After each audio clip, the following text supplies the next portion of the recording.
Hello అందరికీ welcome back to the channel. జై ఆంబీ super markets limited గురించి డిస్కస్ చేసుకుందాం. ఈ కంపెనీ వచ్చేసి 2020లో స్టార్ట్ చేశారు. వీళ్ళు సిటీ స్క్వేర్ మార్ట్ అనే బ్రాంచ్ నేమ్ మీద రీటైల్ స్టోర్స్ని అయితే రన్ చేస్తుంటారు. అంటే సూపర్ మార్కెట్స్ త్రూ వీళ్ళు కన్జ్యూమర్ ప్రోడక్ట్స్ని అయితే సెల్ చేస్తుంటారు.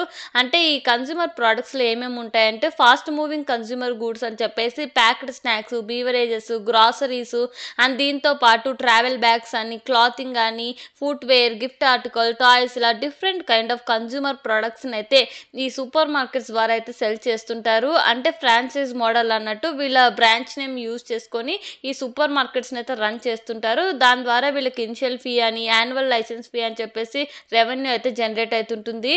అండ్ వీటితో పాటు వీళ్ళకి 17 స్టోర్స్ ఉన్నట్టు చెప్తున్నారు ఇప్పటిదాకా. అండ్ అనదర్ 3 న్యూ స్టోర్స్ను కూడా వీళ్ళు స్టార్ట్ చేయబోతున్నారు. దానికి కావాల్సిన డెవలప్మెంట్ కూడా ఈ ఐపీఓ ద్వారా వచ్చిన ఫండ్స్ని అయితే యూజ్ చేస్తామని అయితే చెప్తున్నారు.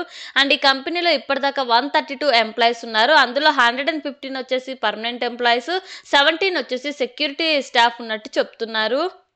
అండ్ ప్రోడక్ట్ వైజ్గా మనం రెవెన్యూ చూసినట్లయితే ఈ ఫాస్ట్ మూవింగ్ కన్జ్యూమర్ గూడ్స్ నుంచి వీళ్ళకు 76% ఆఫ్ రెవెన్యూ వస్తున్నట్టు చెప్తున్నారు. ఈ అప్పరెల్స్ అండ్ ఫుట్వేర్ నుంచి వీళ్ళకి 11% రెవెన్యూ, అండ్ జనరల్ ప్రొడక్ట్స్ నుంచి 10% రెవెన్యూ, అండ్ అదర్ రెవెన్యూ వచ్చేసి 1.4% రెవెన్యూ వస్తున్నట్టు చెప్తున్నారు. అండ్ లొకేషన్ వైజ్గా మీకు రెవెన్యూ కావాలంటే కూడా మీరు స్క్రీన్లో అబ్జర్వ్ చేయొచ్చు. అండ్ ఫినాన్షియల్ విషయానికి వస్తే రెవెన్యూ చూసినట్లయితే FY23లో 32 క్రోర్స్ నుంచి FY25కి 47 క్రోర్స్ పైగా అయితే ఇంక్రీజ్ అయింది. ఇక్కడ బిజినెస్ డిమాండ్ అనేది ఇయర్ ఆన్ ఇయర్లో ఇంక్రీజ్ అయింది. ఇన్ఫ్యాక్ట్ చెప్పాలంటే రెవెన్యూ కంటే ఫాస్ట్గా ప్రాఫిట్ చాలా మంచిగా గ్రో అయ్యాయి ఇయర్ ఆన్ ఇయర్లో. ప్రాఫిట్ ఆఫ్టర్ ట్యాక్స్ చూసుకున్నట్లయితే FY23లో 0.35 క్రోర్స్ నుంచి FY25కి 2.75 క్రోర్స్ పైగా అయితే ఇంక్రీజ్ అయింది. అండ్ దీంతో పాటు ఈబిటా కూడా మీరు చూసినట్లయితే సిగ్నిఫికెంట్గా ఇయర్ ఆన్ ఇయర్లో ఇంక్రీజ్ అయితే వచ్చింది.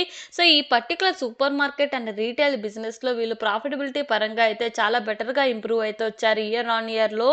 అండ్ వీటితో పాటు అసెట్స్ అండ్ నెట్వర్త్ కూడా మీరు చూసుకున్నట్లయితే పాస్ట్ 2 ఇయర్స్లో 4 టైమ్స్ ఇంక్రీజ్ అయింది. అండ్ దీంతో పాటు ఇంకొక పాజిటివ్ పాయింట్ ఏంటంటే లివరేజెస్ కూడా చాలా తక్కువగా ఉన్నాయి. అండ్ ఇన్వెస్టర్గా ఇదొక పాజిటివ్ పాయింట్ అని కూడా చెప్పొచ్చు.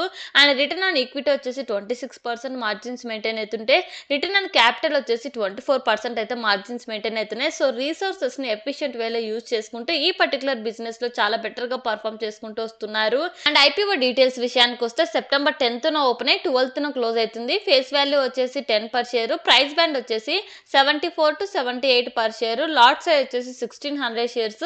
ఐపీఓ ద్వారా అయితే వీళ్ళు 18 క్రోర్స్ పైగా అయితే రైజ్ చేస్తున్నారు. చాలా small size IPO. And retail minimum lot వచ్చేసి 2,49,600. అండ్ మిగతా డీటెయిల్స్ మీరు స్క్రీన్లో అబ్జర్వ్ చేయొచ్చు.